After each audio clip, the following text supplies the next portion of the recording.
Dear friends, आज हम बात करते हैं curve tracing of polar curves, ध्रुवीय वक्रों का अनुरेखण। यानी कि एक कर्व की इक्वेशन अगर हमारे पास ध्रुवीय रूप में हो, आर और थीटा की फॉर्म में इक्वेशन दे रखी हो, तो उस तरह के कर्व्स हम किस तरह से ट्रेस करेंगे वो हम आज डिस्कस करते हैं। वो सारी चीज़ें अपन डिस्कस करने से पहले एक बार मैं थोड़ा सा एक जनरल आइडिया आप लोगों को वापस से देना चाहूँगा आर और थीटा के टर्म में। ये वो हमारा कार्टेशियन फॉर्म में हम इसको मूल बिंदु कहते हैं, यहाँ हम इसको पोल कहेंगे, ध्रुव कहेंगे इसको। ये लाइन जो हमारी एक्स एक्सिस होती थी, इस लाइन को हम यहाँ पर कहेंगे इनिशियल लाइन या प्रारंभिक रेखा।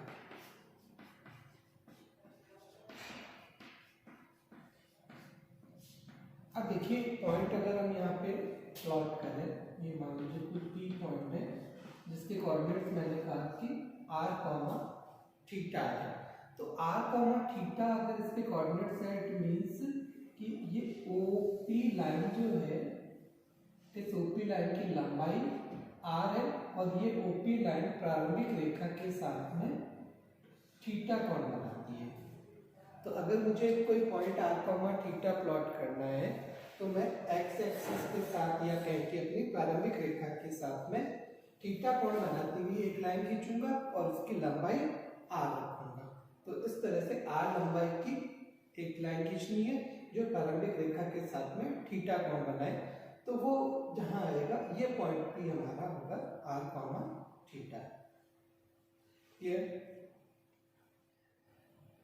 तो इस तरह से अपने को पोलर फॉर्म में कोई पॉइंट प्लॉट करना होगा तो वो हम इस तरह से करेंगे।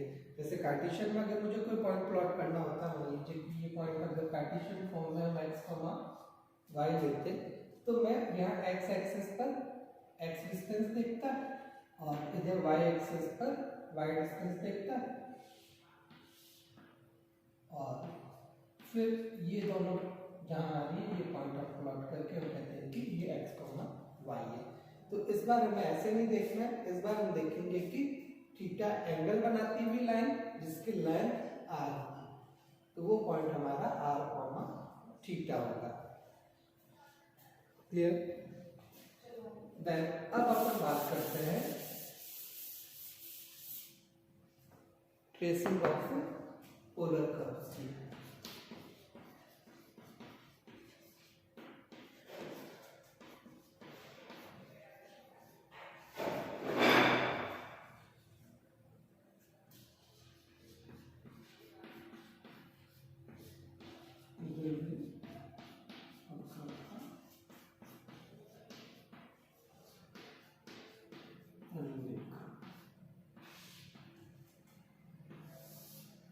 ये मान लीजिए कोई कर्व मुझे दे रखा है r = f थीटा टाइप का, ये कर्व अपने को ट्रेस करना है। तो वही कर्व ट्रेसिंग के लिए अपने को सबसे पहले कुछ इंफॉर्मेशंस कलेक्ट करनी होगी इस कर्व के लिए। सेम वैसे जैसे अपन कार्टेशियन कर्व में कर लेते हैं, सबसे पहले मुझे सिमेट्री देखनी होगी। सबसे पहले अपन सममिति की जांच करेंगे कि ये कर्व अपना सिमेट्रिक है या नहीं है। अब देखिए सिमेट्री है या नहीं है, इसके लिए अपने को सबसे पहले अपन देखते हैं अबाउट इनिशियल लाइन।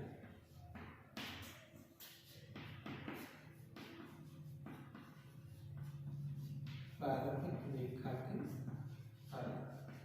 कि अपना कर्व जो है वो प्रारंभिक रेखा के पारित सममित है या नहीं है, ये चेक करना है। तो उसके लिए हम क्या करेंगे कि कर्व की इक्वेशन में हम थीटा के स्थान पर माइनस थीटा रख देते हैं और अगर अपनी समीकरण अपरिवर्तित रहे तो हम कहेंगे कि वक्र प्रारंभिक रेखा के पारित सममित है।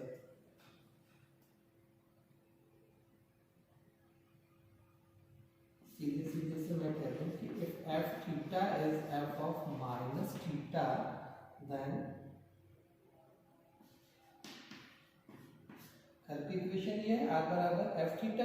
यदि हम थीटा के स्थान पर माइनस थीटा रखते हैं और समीकरण अपरिवर्तित रहे यानी कि f theta is equal to f of minus theta हो तो वक्र प्रारंभिक रेखा के पारित सममित होगा।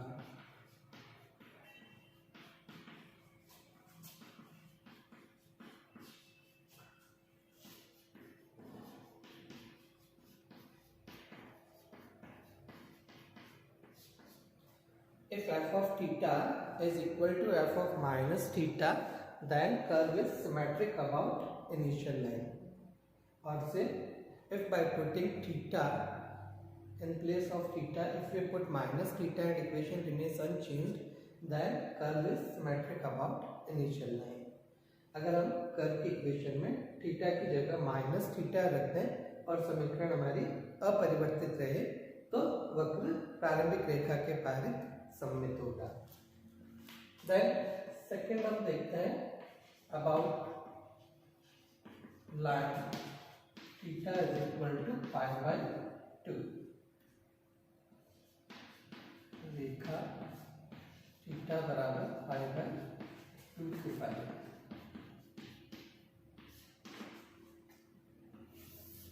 Theta equal to pi by 2 line ये एक तरह से समझ लो कि अपनी वाई एक्सिस है, जो अपना कार्टेशियन फॉर्म में जिसको हम वाई एक्सिस कहते हैं वो यहाँ पे लाइन अपनी theta is equal to pi by 2 है।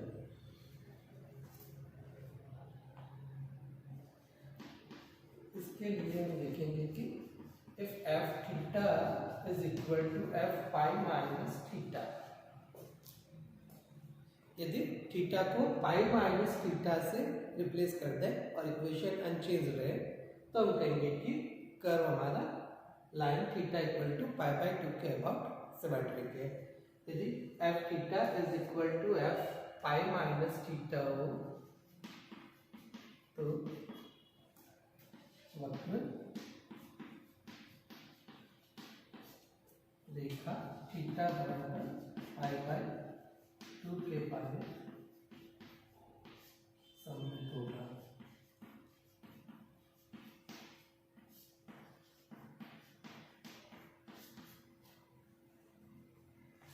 If we replace theta by pi minus theta and equation of curve remains unchanged, then curve is symmetric about line theta equal to pi by 2। ये हुआ अपना theta equal to pi by 2 line का about. Then इसके बाद में हम देखते हैं about line theta is equal to pi by 4।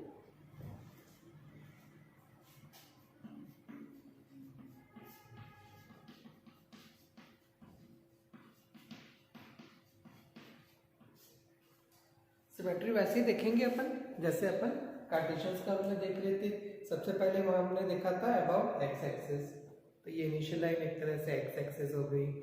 फिर हमने देखा था वाई एक्सिस के अबाउट, तो ये theta equal to pi by 2 line अपनी वाई एक्सिस हो गई। देन हमने वहां देखा था line y equal to x के अबाउट, तो वही यहाँ हम देख रहे हैं ये लाइन अपनी theta equal to pi by 4, ये लाइन अपनी y equal to x line है। रेखा थीटा बराबर पाई बाय 4 के पारित। यदि f theta is equal to f pi by 2 minus theta,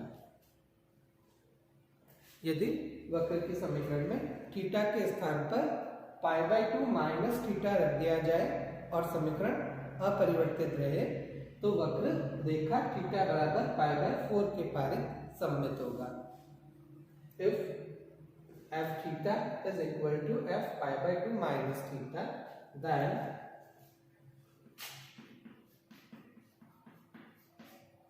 then curve is symmetric about line theta equal to pi by 4।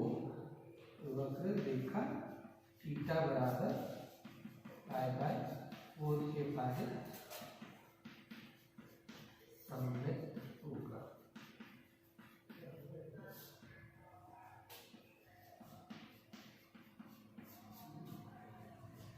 Then इसके बाद में अपन ने वहां देखा था symmetry about line y equal to minus x, वो देख लेते हैं।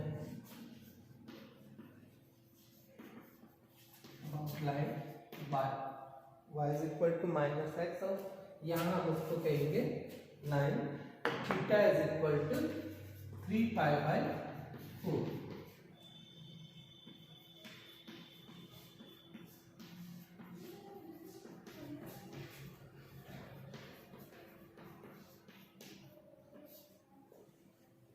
रेखा थीटा इज इक्वल टू 3π/4 के अबाउट। यदि f theta is equal to f of 3π/2 minus theta, यदि वक्र के समीकरण में थीटा के स्थान पर 3π/2 माइनस थीटा रख दिया जाए और समीकरण अपरिवर्तित रहे, तो वक्र रेखा थीटा बराबर 3π/4 के पारित सममित होगा।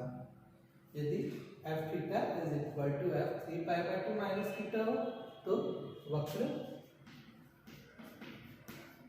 रेखा थीटा बराबर 3π/4 के पारित सममित होगा।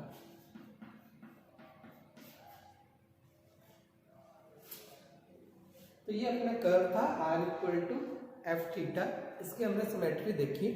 देखिए आपको क्या करना है कि कर्व की इक्वेशन में थीटा को रिप्लेस करना है। सबसे पहले हम देखें कि अगर हम थीटा को माइनस थीटा से रिप्लेस करें, इक्वेशन में कोई चेंज नहीं हो, तो हम कहेंगे कि कर्व हमारा प्रारंभिक रेखा इनिशियल लाइन के अबाउट सिमेट्रिक है। देन हमने देखा थीटा इक्वल टू π/2 लाइन के अबाउट। तो अगर हमने थीटा को पाई माइनस थीटा से रिप्लेस किया और इक्वेशन अनचेंज्ड है, तो कर्व हमारा सिमेट्रिक है about line theta equal to π/2। Then हमने देखा थीटा इक्वल टू π/4 लाइन के अबाउट। तो अगर हम थीटा को पाई माइनस थीटा से रिप्लेस करना है, इक्वेशन में कोई चेंज नहीं आए, तो हम कहेंगे कि कर्व हमारा सिमेट्रिक है about line theta equal to π/4। और थीटा इक्वल टू 3π/4 लाइन के अबाउट देखें, तो अगर हम थीटा को 3π/2 माइनस थीटा से रिप्लेस कर लें और इक्वेशन में कोई चीज नहीं हो, तो हम कहेंगे कि कर्व हमारा थीटा इक्वल टू 3π/4 लाइन के अबाउट सिमेट्रिक है। तो ये तो हुआ अपना सिमेट्रिक का काम। देन सिमेट्रिक के बाद में नेक्स्ट अपन देखते हैं पोल। जो कर्व हमारा पोल से पास होता है या नहीं होता है। जैसे वहां पे सिमेट्रिक के बाद में अपन ओरिजिन देखते थे कि मूल बिंदु से कर्व गुजरता है या नहीं गुजरता है, वैसे यहाँ हम देखेंगे कि कर्व हमारा ध्रुव से गुजरता है या नहीं गुजरता है। वो कैसे पता चलेगा? यहाँ पे देखिए, वहां पे तो क्या होता था, ओरिजिन से कब गुजरता है? जब x 0 y 0, x बराबर 0 y बराबर 0 को संतुष्ट करता है। यहाँ पे r बराबर 0 थीटा बराबर 0 को संतुष्ट नहीं करेगा। यहाँ पे अगर कर्व अपना ओरिजिन से पास होता है, सॉरी पोल से पास होता है, that means for any value of theta r is 0। देखिए अपन एक पॉइंट प्लॉट करना हो r, थीटा, दैट मीन्स ये थीटा एंगल है और लेंथ जो है वो r है। अब अगर कर्व हमारा यहाँ से पोल से गुजर रहा है, यहाँ पे मुझे कोई पॉइंट लेना होगा, तो उसके लिए r 0 होगा, थीटा मर्जिया जो हो सकता है, क्योंकि लेंथ 0 होगी ना, तो लेंथ 0 होगी तो पॉइंट अपना यहाँ आ गया, थीटा मर्जिया जितना हो। अब थीटा अगर 90 भी है, 0,90 अगर मुझे प्लॉट करना है, तो वो पॉइंट भी यहाँ आएगा। 0,π/4 प्लॉट करना हो तो भी यही आएगा। तो for any value of theta if r is 0 then curve passes through the pole।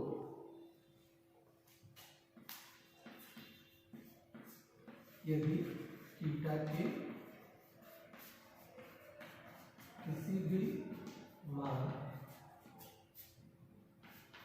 माना थीटा बराबर अल्फा के लिए r 0 हो, तो वक्र ध्रुव से गुजरता है।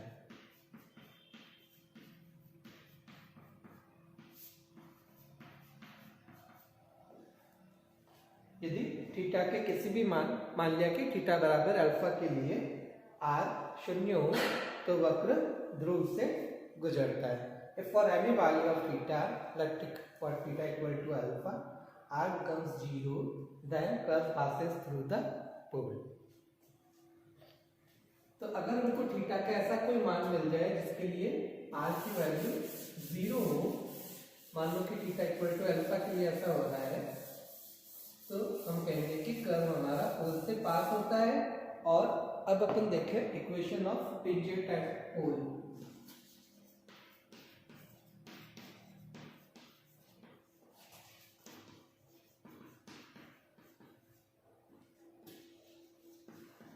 ध्रुव पर स्पर्शरेखा।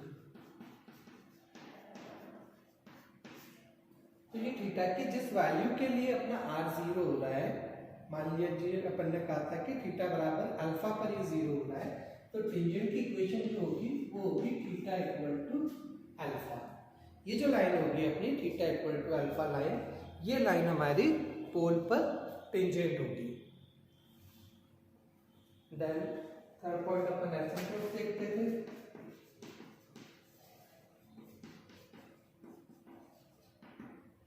अनंत स्पर्शी।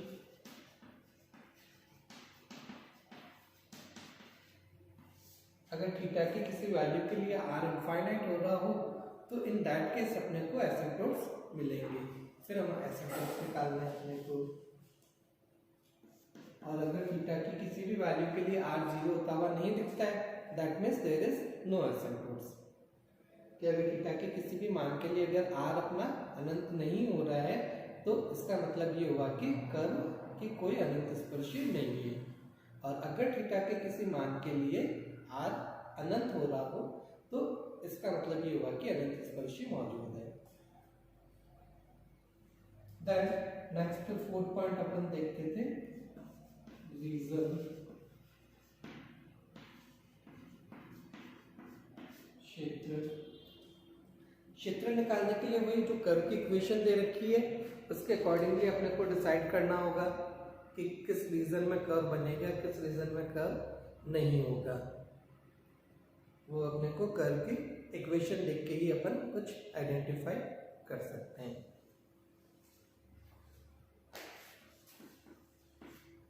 देन उसके बाद में अपन पॉइंट्स लेते थे। तो वही यहाँ पे अपने को पॉइंट्स निकालना है। वहाँ पे अपन पॉइंट्स के नाम पे केवल कार्टेशियन कर्व में मेनली ये देखते थे कि एक्सेस को कहाँ काट रहा है, अक्षों को कहाँ कहाँ काट रहा है। यहाँ हम वो नहीं देखेंगे, यहाँ हम थीटा के अलग अलग मान के लिए r के अलग अलग मान निकालेंगे और उनके बेसिस पर अब ये सारे स्टेप्स अपने पास है। अब इन सारे इंफॉर्मेशंस को एक साथ कलेक्ट करते हुए अपने को कर्व ट्रेस करना होगा। इसके लिए पॉइंट्स अपने को काफ़ी इंपॉर्टेंट रोल प्ले करेगा। अपने को थीटा के अलग अलग मान के लिए r के अलग अलग मान निकालने, तो कुछ पॉइंट्स अपने पास होंगे। सिमेट्री अपने को पता है, कर्व पोल से पास होता है या नहीं होता है, ये अपने को पता है। अगर होता है तो अपने को वहाँ पे टेंजेंट भी पता है। एसिम्प्टोट्स आमतौर पे अपने को नहीं मिलेगी, रीजन का कुछ आइडिया होगा अपने को, वो अपना आप से अपने को यहाँ पे भी मिलेगा। पॉइंट्स पे भी अपने को रीजन का आइडिया पॉइंट्स के बेसिस पर भी मिल जाएगा। जब हम अलग अलग पॉइंट्स निकालेंगे तो अपने को अपना आप से समझ में आ जाएगा कि कर्व अपना किस रीजन में बन रहा है, किस रीजन में नहीं बन रहा है। कहीं इमेजनरी पॉइंट्स आने होंगे तो वो यहाँ अपना आप से अपने को मिल जाएंगे। फिर ये पॉइंट्स अपन प्लॉट करते हुए पॉइंट्स के बेसिस पर कर्व हमें ट्रेस करना होगा। तो ये अपने पोलर कर्व्स की ट्रेसिंग के स्टेप्स हैं। अब फर्दर नेक्स्ट लेक्चर में अपन प्रैक्टिकल प्रॉब्लम्स देखते हैं। कोई कर्व लेंगे और उस कर्व को ट्रेस करेंगे।